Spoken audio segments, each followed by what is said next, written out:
Welcome to Season 4 of The Breakdown, the official podcast of the Breakaway Roping Journal and calfroping.com. This season, we're diving into both the breakaway and calf roping like never before, bringing you the personalities, successes, and horses that make these events great.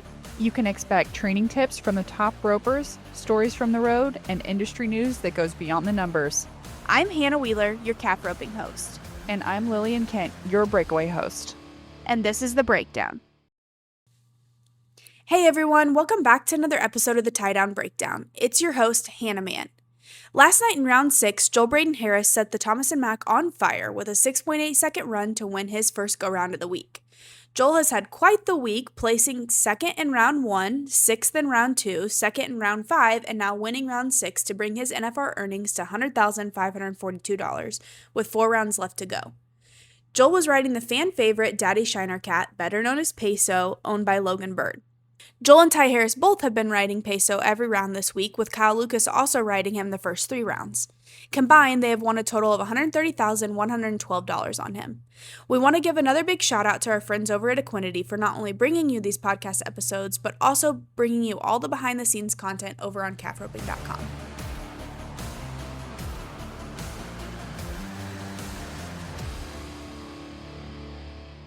How's it feel to be back in this room? Feeling good? Yeah, I mean, pretty sweet feeling. Yeah. It's nothing like your first one, but... You were in here a lot last year. Well, between me and Ty, I guess you could. Yeah. We were in here 4 times, so yeah, pretty cool. Quite a bit. Yeah. Talk to me about this year's finals as a whole. I feel like it's probably been kind of up and down for you. Just talk to me about, from round 1 coming in here till now. To be honest, I've felt pretty good about it the whole way. I had a calf get up in round 4.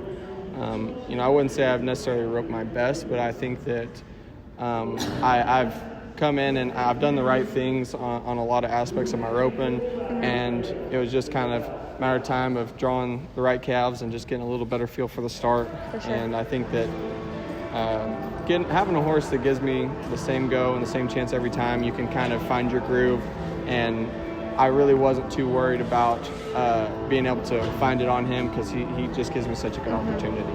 That's what I was going to ask. How much of a game changer is being on Peso out here? I mean, I can only imagine, but... Yeah, I mean, I remember a time early in August, and I thought about the fact that I really wanted to be in the NFR, not just because you obviously want to be here, but the fact that I have so much confidence in the horse I get to ride. And, I think a lot of people show up here and they're not totally sure, and it's not any fault of their own. I was lucky enough to stumble on him last year, and for the birds to let me on him again, I'm just thankful. Walk me through your run.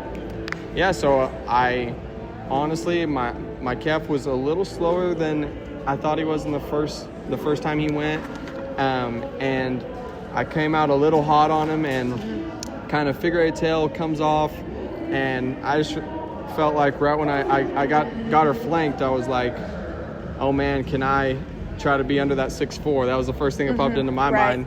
And then I kind of had trouble crossing her, and then I was like, let's just try to be under that 7 flat, and I'll be a happy man. So, I mean, it was fun, an electric little round of calf roping and you were towards the end. So, I mean, talk to me about what was going through your mind going back and into the box. Yeah, I mean, I was just thinking go fast. I wasn't really worried about. I'm already out of the average. I was just trying to go be aggressive. Yeah. Nothing much to it. Just go and let it all hang out. Try to be under that 7 flat. So that's kind of was my mindset tonight. Trent said he really, really liked your calf from tonight. Talk to me about what was going through your mind whenever you looked at the draw. I thought that it was a really good one. I thought it was a set full of really, really good calves. I thought there was 5 or 6 that really stood out, and I thought mine was one of them. And so, I was definitely happy with my draw, and I felt like if I could really do my job, I would have a chance to get to be in the winner's circle again for sure. What's your mental strategy been out here this week? Just be aggressive. I don't really try to get too much into it. Obviously, it's not like any other rodeo as much as you try to convince yourself that it is. But I think that go out and err on the side of aggressive instead of cautious is my perspective, and it's how I try to do my best. But I think it's went well for me so far, but I really think that having that horse, getting to ride him, is really what sets it apart for me out here.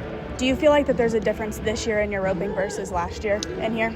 Yeah, I think there's a lot of differences. I think, there's no telling. You only have 10 nights to really showcase what you've put the work in for.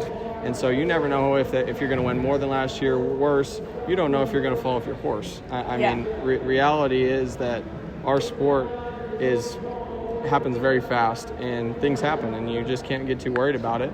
But I think I've improved in a lot of areas, and I really hope I have, because I've really tried my best to improve, and I'm just thankful I have good coaches, my brother coaching me and my dad coaching me. So I think that I'd really like to steadily improve, and that's my goal. It's not really to necessarily catch this guy or whatever. It's if I don't feel like I'm improving, that's when I get really frustrated. For sure.